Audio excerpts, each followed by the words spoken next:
Hi hello guys, எல்லாம் எப்படி இருக்கிறீங்க? நல்லா இருக்கிறீங்களா? இன்றைக்கி எதை பற்றி பார்க்க போகிறோம் அப்படின்னா, நம்மளால் பணம் சேமிக்க முடியாதா?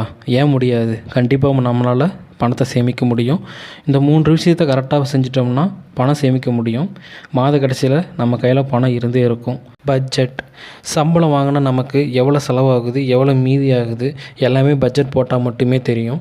ஏன் சொல்கிறேன்னா, நீங்களே பார்த்துருப்பீங்க, தமிழ்நாடு பட்ஜெட் தாக்குதல் அப்படின்ட்டு பட்ஜெட் போட்டு தான் நிதி, வரி எல்லாமே சொல்லுவாங்க. அந்த மாதிரி நம்ம ஃபேமிலிக்கும் நாம் பட்ஜெட் போட்டால் மட்டும்தான் எது எதுக்கு பணம் கரெக்டாக செலவு பண்ணுறது, மீதி பண்ணுறது அப்படின்னு தெரியும். அதனால் பட்ஜெட் போட்டு செலவு பண்ணுறதுன்னு பற்றி தெரிஞ்சுக்கணும். பட்ஜெட் ஒவ்வொரு குடும்பத்துக்கும் ஒவ்வொரு மாதிரி அமையும்.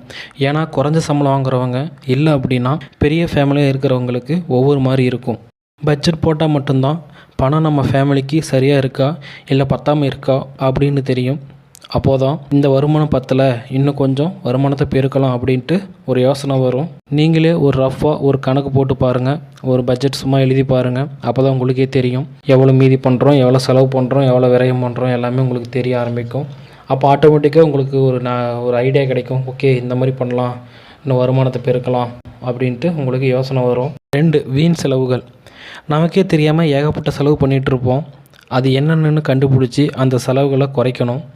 ஆடம்பர செலவுகளை குறைச்சிட்டு அத்தியாவசிய செலவுகளை கவனிக்கணும். அத்தியாவசிய செலவு அப்படின்னா என்னென்னு உங்களுக்கே தெரியும். உணவு, மருந்து, எரிபொருள், சுகாதாரம், அதுக்கு கரெக்டாக செலவு பண்ணுறது மட்டும்தான் அத்தியாவசிய செலவு. தேவையில்லாமல் பொருட்களை வாங்குறது, அதிகமாக செலவு செய்கிறது, பணத்தை வீண் செய்வது, இதெல்லாமே வீண் செலவுகள். ஒரு ஓட்டை பாத்திரத்தில் தண்ணி ஊற்றி வச்சா அந்த தண்ணி பாத்திரத்தில் நிற்காது. அந்த பாத்திரத்தில் இருக்கிற ஓட்டையை அடைச்சா மட்டும்தான் தண்ணி நிற்கும். வீண் செலவுகளும் அதே மாதிரி தான். வீண் செலவுகளை கம்மி பண்ணால் மட்டும்தான் பணம் நம்ம கையில் நிற்கும். நாம் எதுக்கு செலவு பண்ணுறோம் அப்படிங்கிறது நமக்கு ஃபஸ்ட்டு தெரியணும். தேவைகள் பூர்த்தி செய்யணும், ஆடம்பரத்தை தவிர்க்கணும். கடன், நாம் சேமிக்க ஆரம்பித்தாலே போதும், கடன் அப்படிங்கிற விஷயத்துலேருந்து வெளியில் வரலாம். தேவையில்லாத செலவுகளை குறைச்சிட்டாலும் கடன் வாங்காமல் இருக்கலாம். இப்போது நமக்கு ஒரு பொருள் தேவைப்படும் போது அதுக்கு கொஞ்சம் டைம் எடுத்துக்கிட்டு அதுக்காக இப்போதிலிருந்து கொஞ்சம் கொஞ்சமாக பணம் சேமிக்கணும். இல்லை எனக்கு உடனே வேணும் அப்படின்னு ஆசைப்பட்டு அந்த பொருளை கடனில் வாங்குறது, மாதம் மாதம் இஎம்ஐ கட்டுறது அப்படிங்கிறதெல்லாம் வேண்டாம்.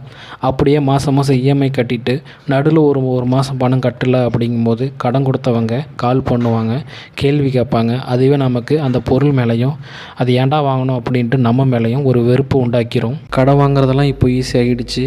லோன் ஆப்ஸ் நிறைய வந்திருக்கு. பேன் கார்டு நம்பர் போட்டால் போதும், பர்சனல் லோன் போட்டுக்கலாம். நான் அப்படி தான் லோன் எடுத்தேன். அதுவும் எனக்கு இல்லை, என் கூட வேலை பார்க்குற ஒருத்தருக்கு.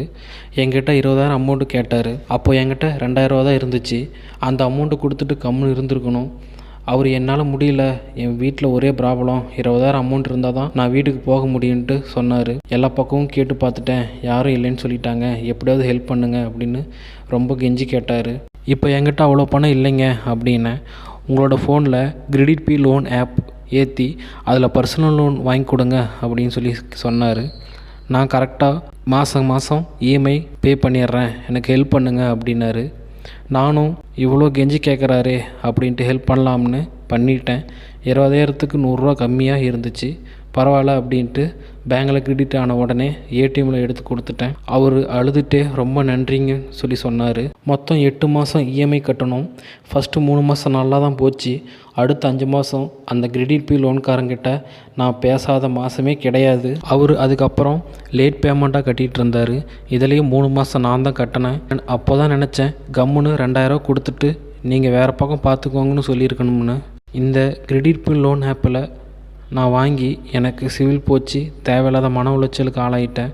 கையில் இருக்கிறத கொடுத்துட்டு கம்முன்னு இருந்திருக்கும். ஏன்னா 5 லேட் பேமெண்ட்டு, அதுவும் இல்லாமல் எனக்கு சிவில் ஸ்கோர் அடி வாங்கிருச்சு.